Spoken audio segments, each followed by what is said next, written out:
ونسلم على رسوله الكريم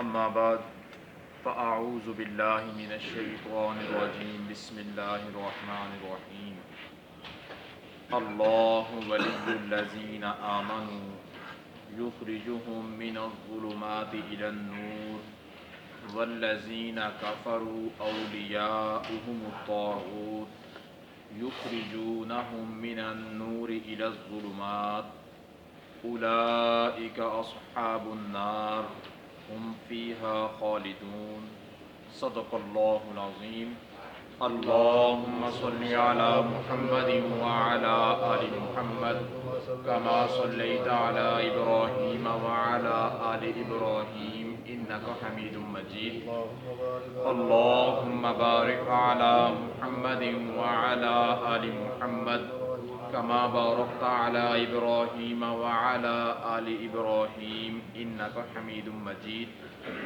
سامعین محترم، قابل قدر بھائیوں، دوستوں اور بزرگوں، سورہ بقرہ کی آیت نمبر 257 تلاوت کی گئی ہے۔ اللہ رب العزت اہل ایمان پر کیے ہوئے ایک انعام اور ایک وعدے کا تذکرہ فرما رہے ہیں۔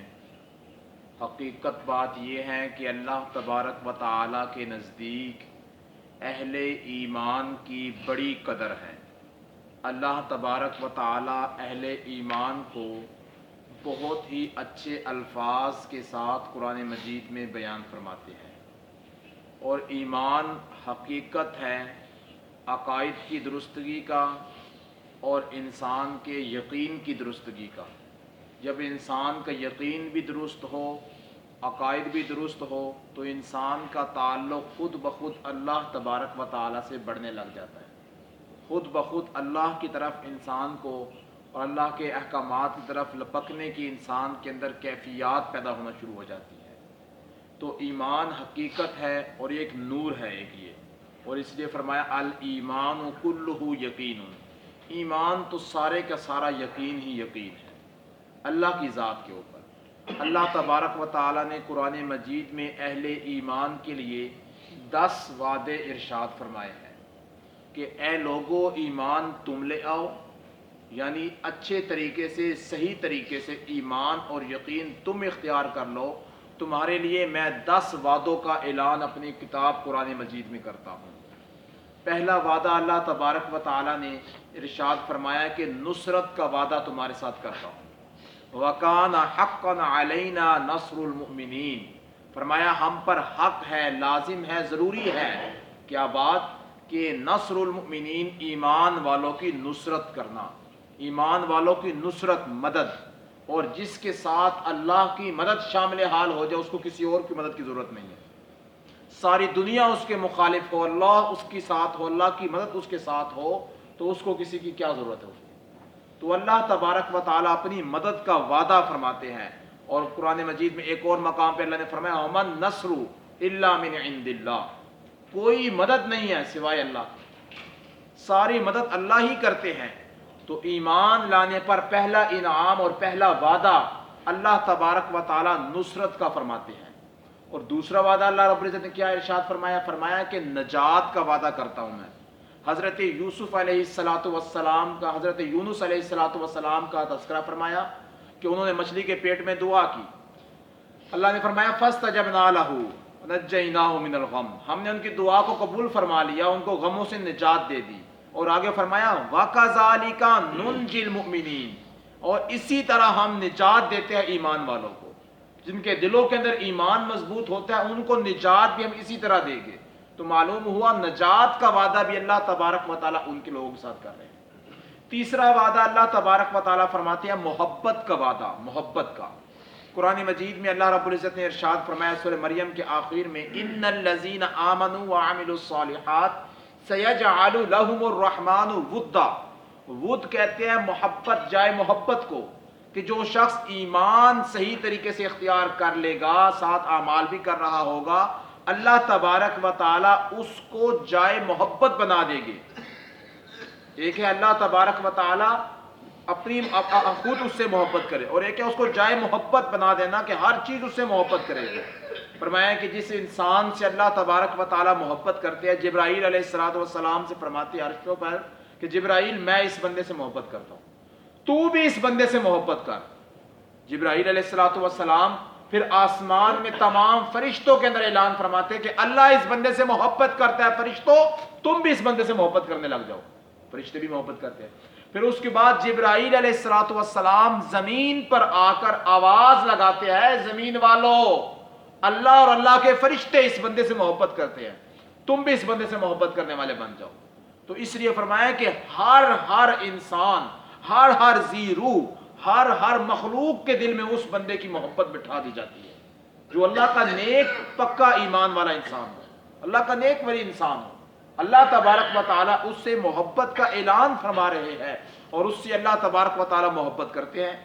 آپ نے دیکھا نہیں کہ جو لوگ نیک ہوتے ہیں، متقی پرہیزگار ہوتے ہیں، اپنی زندگی انہوں نے اللہ کے نام کر دی ہوتی ہے، لوگ ان کی جوتیاں کیوں اٹھاتے ہیں؟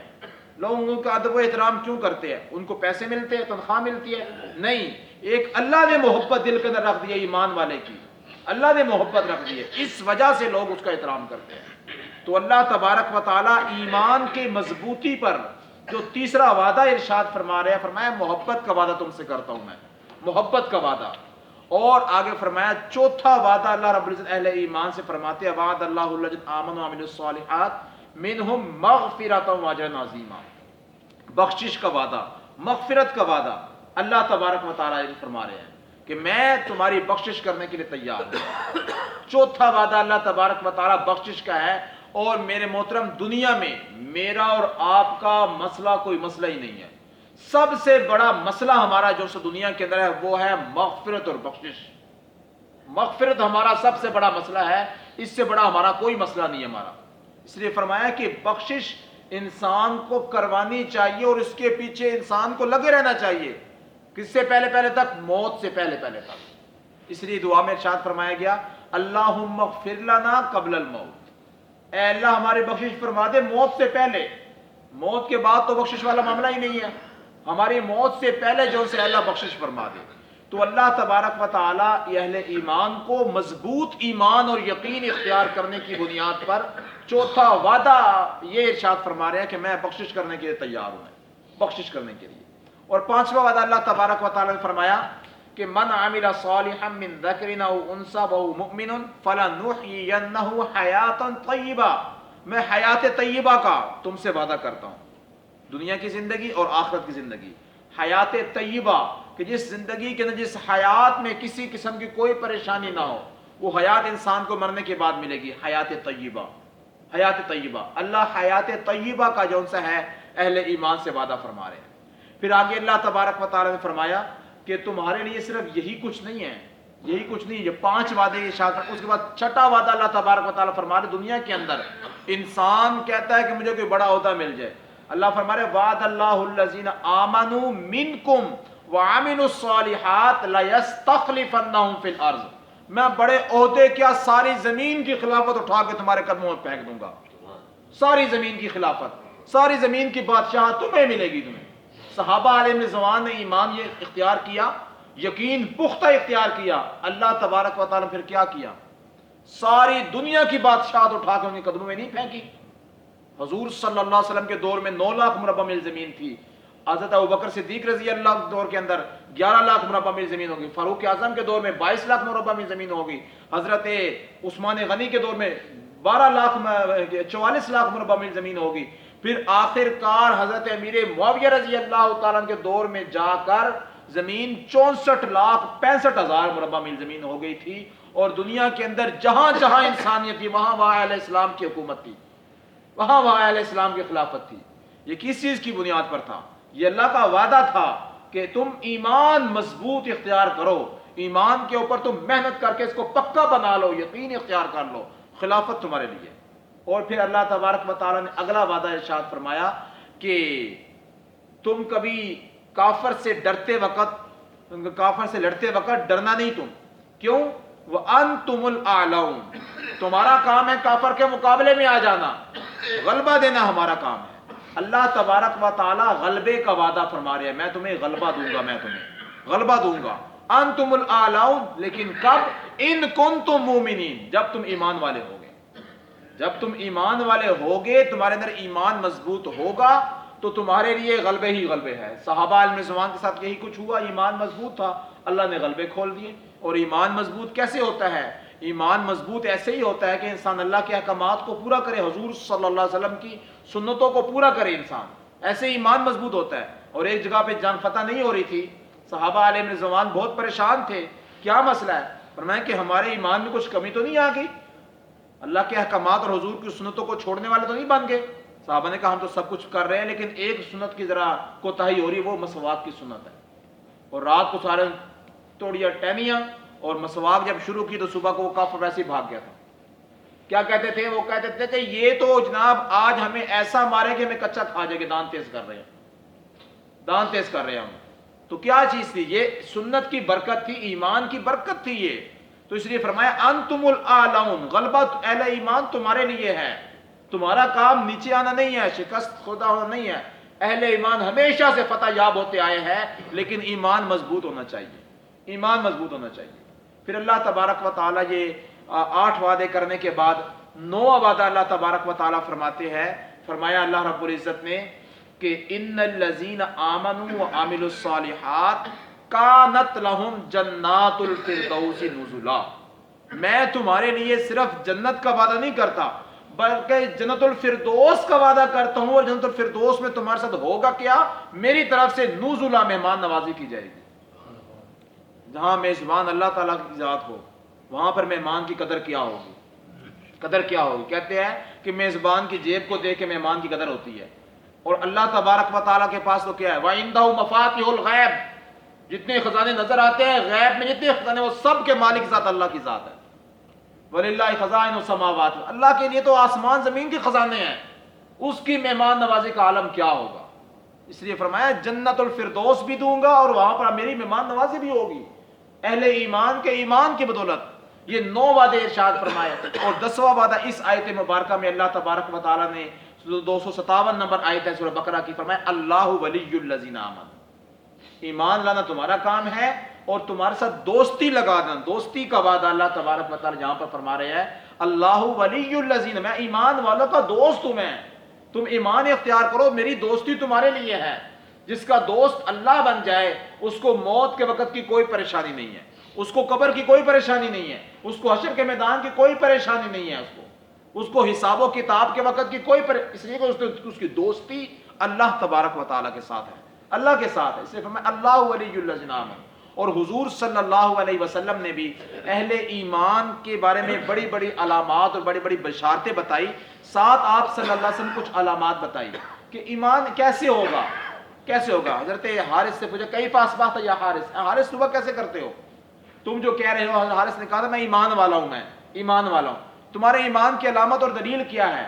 تو انہوں نے کیا کہا کہ میں صبح ایسے کرتا ہوں گویا کہ جنت ایسا میرے دل میں ایمان اور یقین ہے، میری آنکھوں کے سامنے نظر آ رہی ہے، مجھے نظر آ رہی ہے. اور جہنم کے ہولناکیاں میری آنکھوں کے سامنے نظر آ رہی ہے. یہ ایمان کی نشانی بتائی آپ صلی اللہ علیہ وسلم کی تحسین فرمائی، ان کو اچھا کہا. ان کو حضرت ابوبکر صدیق رضی اللہ عنہ کیا کہتے ہیں؟ جنت اپنی تمام رعنائیوں کے ساتھ، نمود و نمائش کے ساتھ میرے آگے کر دی جائے، اور جہنم اپنی تمام ہولناکیوں کے ساتھ میرے آنکھیں کھول کے رکھ دی جائے. میرے دل میں ایمان اتنا مضبوط پیدا ہو چکا ہے، یقین کہ میرے ایمان میں ایک ذرے برابر بھی اضافہ نہیں ہوگا. میں بن دیکھے ہی ایسا ایمان لا چکا ہوں. میں جنت ساری رعنائیوں کے ساتھ بھی آ جائے، جو بات حضور صلی اللہ علیہ وسلم کی زبان سے سن کر میں یقین اختیار کر چکا ہوں، اس میں اضافہ نہیں ہوگا. تو یہ چیز ہے ایمان کی حقیقت. اللہ تبارک و تعالیٰ مجھے اور آپ کو بھی یہ حقیقت نصیب فرمائے. اور آپ صلی اللہ علیہ وسلم نے ایک تھرمامیٹر دیا ہمیں، تھرمامیٹر دیے. ایک حدیث مبارکہ سناتا ہوں آپ کو میں، مشکات شریف کے اندر ہے، جس سے آپ کو پتہ لگے گا ہمارے اندر ایمان ہے یا نہیں. فرمایا اذا سرت کا حسناتک، اذا سرت کا حسناتک، جب تیری نیکی تجھے خوش کرے، نیکی کا کام تجھے اچھا لگے، نیکی کی کام تیری ضرورت بن جائے، نیکی کی کام کی طرف تیرا دل لگنے لگ جائے.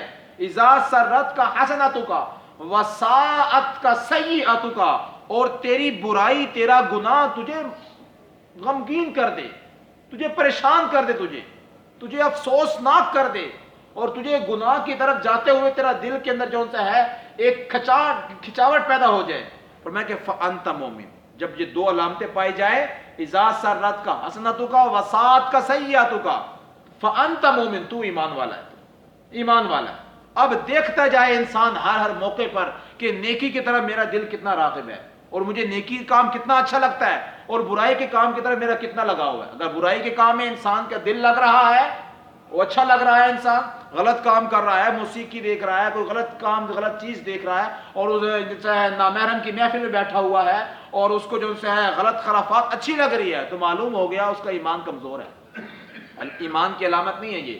تو یہ آپ صلی اللہ علیہ وسلم نے بتایا کہ ایمان ان چیزوں کا نام ہے۔ اللہ تبارک و تعالی مجھے اور آپ کو صحیح ایمان کی حقیقت نصیب فرمائے، جس کو فرمایا کہ ایمان کی حقیقت اور آخری سٹیج یہ ہے کہ انسان کا یقین اس کامل سطح تک پہنچ جائے۔ فرمایا کہ ولی الذین آمنوا، اللہ تعالیٰ دوست ہے ایمان والوں کا، یخرجہم من الظلمات الی النور، اور اللہ دوستی کے ساتھ کرتا کیا ہے، یخرجہم نکالتا ہے ان کو، من الظلمات الی النور، اندھیروں سے روشنی کی طرف۔ اب دیکھیں ایک لفظ ہے ظلمات، یہ جمع کا لفظ ہے، اور ظلم کی جمع ہے، ظلم کی جمع ہے، اور ایک ہے نور، اس نور کی جمع ہوتی انوار۔ اللہ تعالیٰ فرمائے یخرجہم، اللہ نکالتے اپنے ایمان والوں دوستوں کو، کس سے، ظلمات سے نور کی طرف۔ ظلمات کا لفظ اللہ تعالیٰ جمع لے کر آئے، اور نور انوار نے لے کر آئے، ایک نور کا لفظ واحد لے کر آئے۔ تو معلوم یہ ہوا کہ اللہ تبارک و تعالیٰ بتانا چاہ رہا ہے کہ جو کفر اور اہل کفر کے، شیطان اور شیطان کے پیروی کرنے والوں کے راستے بہت زیادہ ہیں، اندھیرے راستے بہت زیادہ ہیں، اور حق صرف اور صرف ایک ہے۔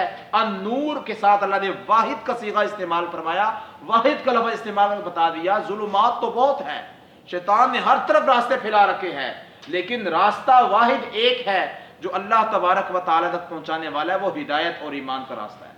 آپ صلی اللہ علیہ وسلم تشریف فرماتے زمین پہ بیٹھے، آپ کے ہاتھ میں لکڑی تھی، آپ نے لکڑی کی ایک سیدھی لکیر لگائی، اور اس کے دائیں بائیں آگے پیچھے کافی ساری لکیریں لگا دی۔ آپ نے فرمایا درمیان والی لکیر پہ انگلی اپنی سٹک رکھ کے، جھڑی رکھ کے فرمایا کہ وَأَنَّ هَذَا صِرَاطِي مُسْتَقِيمًا، یہ میرا راستہ ہے، سیدھا راستہ ہے، سیدھا راستہ ہے، ایک ہی راستہ ہے یہ، اور باقی جو ہزاروں راستے یا سائڈوں پہ نکلے ہوئے ہیں، یہ سب شیطان کے راستے ہیں، شیطان اور شیطان کے سرکردہ افراد کے راستے ہیں، یہ ہمارے راستے نہیں ہیں۔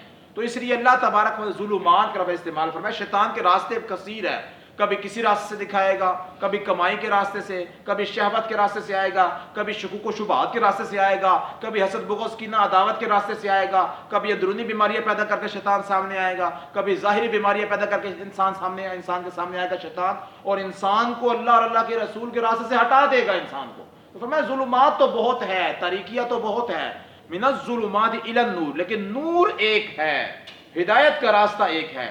اس لیے اللہ تبارک و تعالی نے ایک لفظ استعمال فرمایا نور کا، اور فرمایا یخرجونہم من والذین کفروا اولیاءہم الطاغوت، اور جو کافر لوگ ہیں ان کے اولیاء کون ہیں، وہ کس کی بات مانتے ہیں، کس کے پیچھے چلتے ہیں، وہ طاغوت کے پیچھے۔ طاغوت میں نے کل عرض کیا تھا، اس سے مراد شیطان ہے، اور ہر وہ انسان ہے، ہر وہ کام ہے جو انسان کو حق سے مشغول کر دے، حق سے مشغول کر دے۔ اللہ کو چھوڑ کے انسان جس کو بھی اپنا معبود مانتا ہے وہ سب طاغوت میں شامل ہے۔ فرمایا جو طاغوت کے شیطان کے دوست ہیں وہ کیا کرتے ہیں، یخرجونہم من النور الی الظلمات، ان کا کام ہے وہ نکالتے ہیں نور سے، ہدایت سے، ایمان سے لوگوں کو نکالنے کی کوشش کرتے ہیں، کس طرف، الی الظلمات، اندھیروں کی طرف، ظلمات کی طرف، کہ انسان کو ایمان یقین کے راستے سے ہٹا کر کفر اور اہل کفر کے راستے کی طرف لگاتے ہیں، غلط راستے کی طرف لگاتے ہیں۔ اور یہ چیز جنات اور انسان دونوں میں پائی جاتی ہے، من الجنۃ والناس، انسانوں میں پائی جاتی ہے، جنات میں بھی پائی جاتی ہے۔ انسان بعض لوگ ایسے ہوتے ہیں کہ ایک دوست کام کرنے کے لیے تیار ہے، ایک محلے والا کام کرنے کے لیے تیار ہے، برادری میں ایک انسان غلط رسومات کو ختم کرنے کے لیے تیار ہے، لیکن آس پاس کے سارے برادری کے لوگ اس کو اتنا پریشرائز کرتے ہیں اس کو، وہ بیچارہ کھا کے بیٹھ جائے، چھوڑو یار ساری دنیا کر دی ہے تو میں بھی کرتا ہوں، میں بھی یہ کام کرتا ہوں۔ تو یہ چیز ہے میں کہ من الجنۃ والناس، انسانوں میں بھی ایسے لوگ ہوتے ہیں، جنات میں سے بھی ہوتے ہیں، جو انسان کو حق کے راستے سے موڑ کے ظلمات کی طرف لے جاتے ہیں۔ فرمایا اولئک اصحاب النار، اللہ فرما رہے یاد رکھو جو ایمان اور یقین کے راستے سے ہٹا کر تمہیں کفر اور اہل کفر کے طریقے کی طرف لے کے جا رہے ہیں، فرمایا کہ یہ لوگ جہنمی ہیں، یہ لوگ جہنمی ہیں، ہم فیہا خالدون، یہ اس میں ہمیشہ ہمیشہ رہے گی، ہمیشہ ہمیشہ رہے گی۔ اور اللہ ایمان والوں کا دوست ہے، انتا ولینا فی الدنیا والآخرہ، اللہ دنیا آخرت میں بھی دوستی کا اعلان کرتا ہے۔ تو اللہ تبارک و تعالیٰ اپنی دوستی کی طرف بلاتے ہیں، ان اعمال کی طرف بلا رہے ہیں اور ان اعمال سے روک رہے ہیں جو انسان کو غلط راستے کی طرف لے کے جاتے ہیں، جس کا انجام جہنم ہے۔ اللہ تبارک و تعالیٰ مجھے اور آپ کو سمجھنے کی، صحیح طریقے سے عمل کرنے کی توفیق عطا فرمائے۔ وآخر دعوانا الحمدللہ۔